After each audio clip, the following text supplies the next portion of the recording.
Hi everyone, the first thing I'm going to do is we're just going to do a quick video on how to approach the text. So when you first see it, you first read it, what are thoughts? Now my best piece of advice is, because when we first read a text we are reading for organisation, for excitement, we are part of kind of the writer's intention, we are the reader and we are having that experience. So what the writer does on purpose for us to enjoy or be intrigued or be frightened in this text, that's kind of what you want to draw out first of all. So my best advice is, because we are the reader this first time, is to treat the first read like a structural read. Yeah, we're not really looking for like, where's this really great imagery or what's going to really help me like write a really great analytical paragraph. We're not looking for that. We're just thinking about the text and really just think in your head, what is revealed, what is concealed, and what is the writer trying to build, create, show the reader. Yeah, make us feel, make us think, make us question. So first things first, when we read, we always read the information in the little box. Let's read it together. Using a time machine, an organisation called Time Safari transports clients to the past to take part in hunting expeditions. A group that includes Mr. Eccles, together with their guide, Travis, is visiting a prehistoric jungle in order to shoot a Tyrannosaurus Rex. So we've learned, this is the most important thing, what have we learned already? We've learned that the men have used a time machine. That means they've travelled back into the past. And the time machine travels people back to the past to take part in hunting expeditions. So they're going back to the past to hunt. Well, what do we think of hunting expeditions? What do we think of hunters? Well, hunters are powerful, they're potent, they're kind of the superior, I guess, predator in wherever they're hunting. They often come armed, they're often maybe violent. So it's just important to think, what do I already know about this subject? Okay, what can I suggest? If it's going to have this in it, what can I suggest it might be about, or start to assume? And we learn a group that includes Mr. Eccles, together with their guide Travis, is visiting a prehistoric jungle in order to shoot a Tyrannosaurus Rex. So what have we learned? We've got two characters, and we've got a group really that includes Mr. Eccles, but Mr. Eccles is the focus, and his guide Travis, and they're visiting this jungle in order to shoot a Tyrannosaurus Rex. Okay, well, what do we know about a Tyrannosaurus Rex? You should spot that this is the word for a T-Rex, which is a dinosaur. And a dinosaur is an incredibly potent predator, actually more superior to humans. So it would be interesting to see how these hunters face off against this really prime predator, this apex predator of a T-Rex. Let's read, and as we read, we're going to think, what is revealed, what is concealed, hidden from us, and why? And we're going to think, what is the writer trying to build or create through this? The jungle was high and the jungle was broad. Sounds like music and flying tents filled the sky, and those were pterodactyls soaring with huge grey wings. Lovely. So we've been introduced to the jungle, that's what's been revealed to us. We've revealed the sounds of the jungle and what's in the jungle, the sounds of pterodactyls. So the jungle is quite active, quite busy. So they've not gone to a quiet, secluded place to hunt, they've gone into a busy jungle. I've hunted tiger, wild boar, buffalo, elephant, but now this is it, said Eccles. I'm shaking like a kid. So we've had our first interaction with Eccles. Now think what has been revealed about Eccles. If he's hunted all of these things, it means he is experienced. And if he's shaking like a kid, what does that mean? Shaking like a kid. He's hunted all these things, this is it. We could say that he's excited. Ah, said Travis. Everyone stopped. So we have this moment, this movement, everyone stopped, but do we know why they've stopped? No, so what's been concealed from us here is the why, the reason for stopping. Let's read on, because we want to know why, what has caused these people to stop. Travis has stopped everyone. Travis raised his hand. Ahead, he whispered. In the mist. There he is. There's His Royal Majesty now. So we realise the reason why they've had to stop is because in the mist is the thing they've been looking for.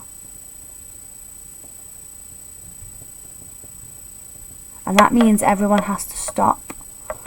Now we might assume, why might they be having to stop? Well, they might be needing to get ready to hunt. So the writer is building up the tension to this moment of the hunt. Okay? But even though we know he's in the mist, do we know what the dinosaur looks like? We don't. So the writer has deliberately concealed the appearance of the T-Rex. And at this moment, we're just in this story building this tension to when they can hunt and kill this T-Rex. The jungle was wide and full of twitterings, rustlings, murmurs and sighs. Suddenly, it all ceased, as if someone had shut a door. Silence, a sound of thunder. So we have two things happen here. We have silence, so everything stops, and then we have a sound of thunder. And that's really interesting because two things are revealed to us at the same time. So silence is this real moment of power, and then a sound of thunder breaks that silence. Yeah? Now you want to think to yourself, why has this sound been revealed to the reader? What could have made this sound of thunder? What is this thunder a hint of? And again, it's coming back to that T-Rex. We keep having these hints of this T-Rex, but we've not seen it. And not only have we, the reader, not seen it, but the men haven't seen it either. So like the men, the reader has not seen the appearance of the T-Rex. And so, think about what that does for the reader. What do we desperately want to know? We want to know what it looks like, just like the men. We want to know if the men will be able to survive in its presence. Out of the mist, here we go. 100 yards away came Tyrannosaurus Rex. It, whispered Echoes. Shh. It came on great, oiled, resilient, striding legs. It towered 30 feet above half of the trees, a great, evil god, folding its delicate watchmaker's claws close to its oily reptilian chest. Each lower leg was a piston, 1,000 pounds of white bone sunk in thick ropes of muscle, sheathed over in a gleam of pebbled skin like the armour of a terrible warrior. Here we have this reveal. And what have we learned in this reveal? This big reveal that we've been waiting for. It's actually this whole paragraph, to be fair. What is this big reveal that we've been waiting for? What have we learned about the appearance of this Tyrannosaurus? We've learned that it is huge, that it is potent, that it is like abnormally powerful. We've learned that it is superior to the men, to the jungle, to everything. Each thigh was a ton of meat, ivory and steel mesh, and from the great breathing cage of the upper body those two delicate arms dangled out front, arms with hands which might pick up and examine men like toys, while the snake neck coiled, and the head itself, a ton of sculptured stone, lifted easily upon the sky. Its mouth gaped, exposing a fence of teeth like daggers.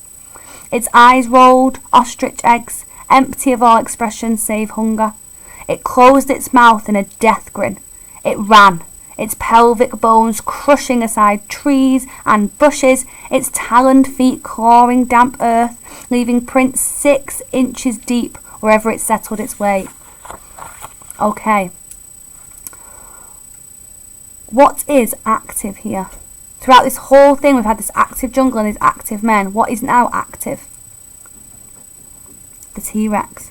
And if the T-Rex is crushing the jungle out of the way, then we've realised the jungle becomes static and impotent to the T-Rex. And therefore, if the jungle becomes static and impotent, think about what that then tells us about the men becoming static and impotent to the T-Rex. Yeah? It's the thing that's running actively at them. This moment is obviously really important in the text. I'm probably definitely going to talk about this at some point, aren't I?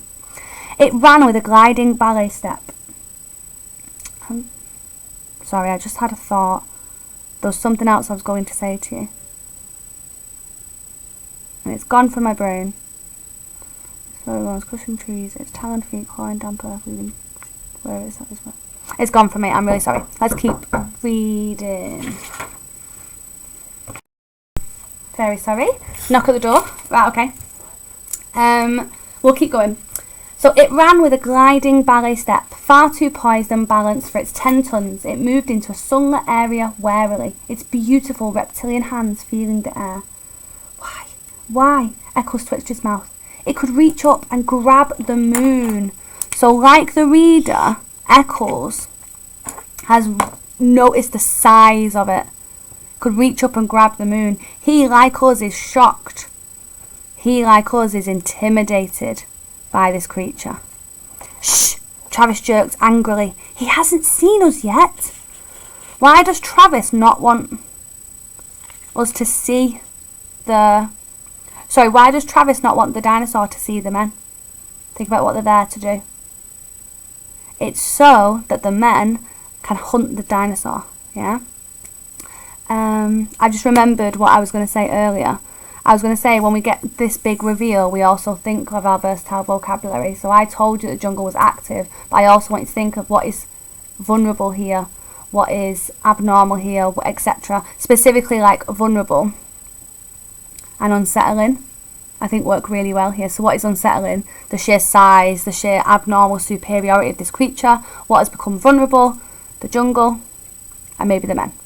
That was my idea from earlier. Yeah, so really thinking what is, and using your versatile vocabulary to feel out the text, okay? Let's keep reading.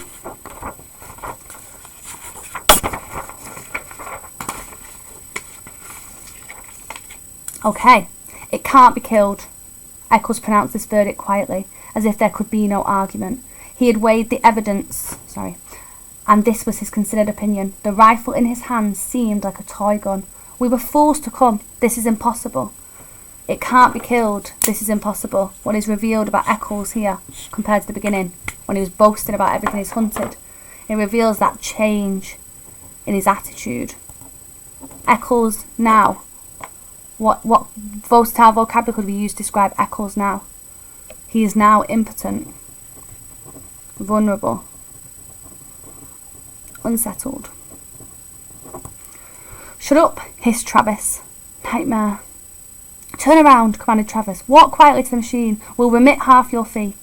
I didn't realise it would be this big, said Eccles. I miscalculated, that's all. And now I want out. And here we see that this is kind of, he wants to run away. He has become like prey to the predator. It sees us! And then they have this moment of they could have got away. And to be fair, like Travis, like Eccles, I think maybe he should have got away. We believe he should run. But then suddenly, we have this danger. It sees us. There's the red paint on its chest. The tyrant lizard raised itself. Its armoured flesh glittered like 1,000 green coins. The coins, crusted with slime, steamed. In the slime, tiny insects wriggled so that the entire body seemed to twitch and undulate, even while the monster itself did not move. It exhaled. The stink of raw flesh blew down the wilderness. Okay, we have this tyrant lizard again. The monster seems fully in control. It raised itself. It sees the men. We have this potent and unsettling predator that is now after the men. So we realise that an attack is about to happen. Yeah. Get me out of here, said Eccles. It was never like this before. I was always sure I'd come through alive. I had good guides, good safaris and safety. This time I figured wrong. I've met my match and I admit it. This is too much for me to get hold of.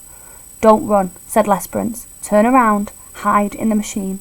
Yes. Eccles seemed to be numb. He looked at his feet as if trying to make them move. He gave a grunt of helplessness. Eccles! He took a few steps, blinking, shuffling. Not that way! The monster, at the first motion, lunged forward with a terrible scream. We have this reveal of action here. It covered 100 yards in 6 seconds. The rifles jerked up and blazed fire. A windstorm from the beast's mouth engulfed them in a stench of slime and old blood. The monster roared, teeth glittering with sun. To have this idea of this attack. The monster lunging, the monster roaring. We have a reveal of the attack. But we do not know what happens to the men here, do we? The rifles cracked again, but their sound was lost in the shrieking lizard thunder. The great level of the reptile's tail swung up, lashed sideways. Trees exploded in clouds of leaf and branch. The monster twitched its jeweller's hands down to fondle at the men, to twist them in half, to crush them like berries, to cram them into its teeth and its screaming throat, its boulder stone eyes levelled with the men. Look at the chaos in this description. Yeah, we're describing trees, we're describing the monster, we're describing the men, we're describing like what's happening, the sounds, etc. And it reflects the chaos of the scene, doesn't it? How chaotic it would feel to be in this battle, almost like a battle, I guess. They saw themselves mirrored. They fired at the metallic eyelids and the blazing black iris. Like a stone idol, like a mountain avalanche, the Tyrannosaurus fell. Is that how we expected this story to end? With Tyrannosaurus falling? Is that this reveal about what happens to the men, or the men shoot the Tyrannosaurus, is therefore shocking? The hunt was a success. Not whether that's a good thing. I don't know if hunting animals is something that's a good thing, but for the men, for where they think about hunting, the hunt was a success. So when you read a text, the most important thing to remember is that it is your job to think, what is the writer revealing to us? What are they keeping hidden from us? What do they want us to know and why? What are they kind of saving? What are they trying to hint at? What are they trying to build, create, etc.? And if you read it that way, you will already have a lot of the big ideas ready to do all of the answers in the answer booklet. The next few videos will be about the specific questions, and they will all be linked to this text. So well done for starting with this video.